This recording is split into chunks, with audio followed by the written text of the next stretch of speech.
Breaking news at 6 on this Friday. A virus making hundreds of people sick across the planet could be in North Carolina. State health officials are investigating a potential case of the new coronavirus. Right now they're monitoring someone who arrived at Raleigh-Durham International Airport yesterday. That person recently traveled to China, where some cities remain locked down because of concerns over that virus. A doctor with the State Department of Health and Human Services says it is unlikely this person was infected, but they are running tests out of an abundance of caution. The doctor says this patient was taken directly from the airport to the hospital. Coronavirus is a relatively new respiratory virus spread through coughing, sneezing, or touching an infected person.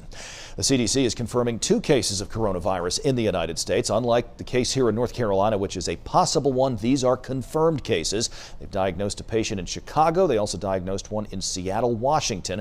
Both of those people are in isolation. Doctors say, all things considered, they're doing pretty well. The CDC is monitoring 63 cases in the U.S. in 22 states. Health experts say the folks in most immediate risk right now, and the risk in general to the country, remains low. The coronavirus is, however, also spreading to Europe. France's health minister just confirmed 2 cases of that virus.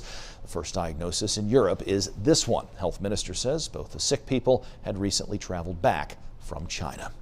Been a lot of talk about the coronavirus over the last couple of weeks, and many people are wondering, what can they do to stay healthy? Doctors say it's not unlike keeping the flu away from you and your family. Wash your hands frequently, cover your mouth when you cough, cover it when you sneeze.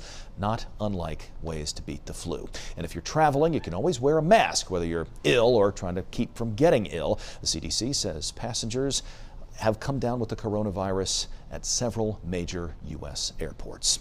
Doctors do expect to see more cases in the coming days. You can always stay on top of the evolving health situation by downloading the free WXII 12 News mobile app. We'll send push alerts whenever the CDC releases new information about this still relatively new and unknown virus. Well, next, let's talk about the weather. It has been gray, it's been gloomy, it's been kind of rainy.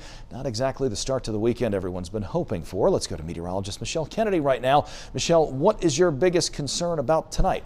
You know, Kenny, we're looking at the rain right now, the heavier rains and maybe a few isolated thunderstorms. It's looking like severe weather does kind of just skirt us to the east, and we have seen 50, so we've warmed up. We'll be watching for a storm or two, but right now the heavier rain starting to push through from the foothills, moving east from Walkertown through Lexington, and the system may pick up a little bit of speed and trying to kick out by 10:30, 11 o'clock tonight. You've got temperatures in the 50s, 40s though down through Charlotte. So just on that border of our warm front, this explains our temperatures cooler in the mountains and foothills as well as eastern parts of the tri, now warmer. You're seeing winds though behind the system that'll drop off before the next round of wind builds tomorrow as we clear out with a push of cold air. You're seeing rainfall totals good as we go up into the mountains, 1 to 2 inches there so far, and about ½ inch to a little over ¼ of an inch. Take a look at where you're heading tomorrow. We've got the sunshine returning. We've got 50s too, although it'll be brisk as the winds pick back up. We'll take a look at the rest of your weekend forecast in a few minutes. Michelle, thank you. All right, storms here screening for coronavirus at various big U.S. airports. How about some good news on this Friday? A North Carolina Army National Guard unit is back home tonight. They wrapped up their deployment to Afghanistan with a big welcome home ceremony in Greensboro. Steve King was there as friends and family celebrated and honored these brave men and women back home in the U.S. The brave men and women of North Carolina Army National Guard, Alpha Battery, 5th Battalion, 113th Field Artillery say that Friday's welcome home ceremony here at Greensboro Armory felt like a bit of closure to their successful mission in Afghanistan. I just feel very proud and honored to have served in North Carolina National Guard in the United States. It's actually just good to be back together again. It's our first time coming together as a group since we returned. So really just spending time with each other and seeing how everybody's doing. It's good to be home. It's good to see everybody again. It's nice to feel appreciated and understand our leadership appreciates us, and especially our families. Ladies and gentlemen, these soldiers before you have performed in the highest traditions of the Army, the North Carolina National Guard, and the 5th of the 113th Field Artillery. Captain Earl Pope says he's proud of the unit for their bravery and their success in what he called an extremely complicated mission, which included providing indirect missile fire in support of a Joint Special Operations Task Force. He also says he's beyond grateful that everyone came home safe. It's what every commander hopes for. It's what every soldier hopes happens at the end of the day. And it truly is beyond words just how happy I am right now. Captain Pope also thanked the soldiers' family members for their love and support during the deployment. People like Faith Scott, Sergeant Charles Scott's wife, who was home with their baby during Sergeant Scott's 273 days in Afghanistan. We didn't know exactly where he was going or exactly what he was doing, and that was hard because you always, wonder, is he safe? That's definitely one of the hardest parts about being gone, is watching her grow up. But my wife did a really wonderful job taking care of things and sending pictures and keeping her updated. And so when I came back home, she recognized who I was. The soldiers also say while they're glad to be home and reflected on that during Friday's ceremony, they're also looking forward to their next mission, whatever and whenever it happens to be. Reporting in Greensboro, Steve King, WXII 12 News. Thank you, Steve. An Asheboro man is accused of holding a woman in sexual servitude for half a decade. Salvador Escobar is the first person ever charged with human trafficking in Randolph County. Leanne Denier was in court for his first appearance today. She has an update on the case and details about exactly how law enforcement officers are handling difficult investigations like this one. Limited details are available about this human trafficking case because police say they're trying to protect the victim's identity for as long as they can. But we did learn today how police begin to investigate a case like this and why it's so important they handle it with extreme care. Cameras were not allowed inside the Randolph County courtroom, the courtroom where Salvador Espinoza Escobar answered to accusations of human trafficking. We made contact with the victim and began the investigation by interviewing, at least a preliminary interview with the victim. Okay. Information was disclosed by the victim that corroborated the information received on the tip line. One tip leading to the first human trafficking charge in the county. Most traffickers or handlers are not what you see in Hollywood. They are charismatic, they're personable, and they're very good at manipulating people into doing what they want them to do. Members of Randolph County law enforcement, in tandem with local partners, are trying to get ahead of trafficking. They say they've increased training, helping people identify the warning signs. One of the Sheriff Department's allies, the team at the Randolph County Family Crisis Center. If it doesn't look right, if you see something, say something. You need to do something. I certainly would never suggest that anyone just intervene, because that's not safe for anyone. The Crisis Center offers a variety of services to support people impacted by human trafficking as well as other vulnerable individuals. We have to work together as a community for the people in our community to keep people safe, adults, children, the elderly. Escobar is accused of keeping a woman in sexual servitude for 5 years. Court documents show the abuse is alleged to have started back in January of 2015.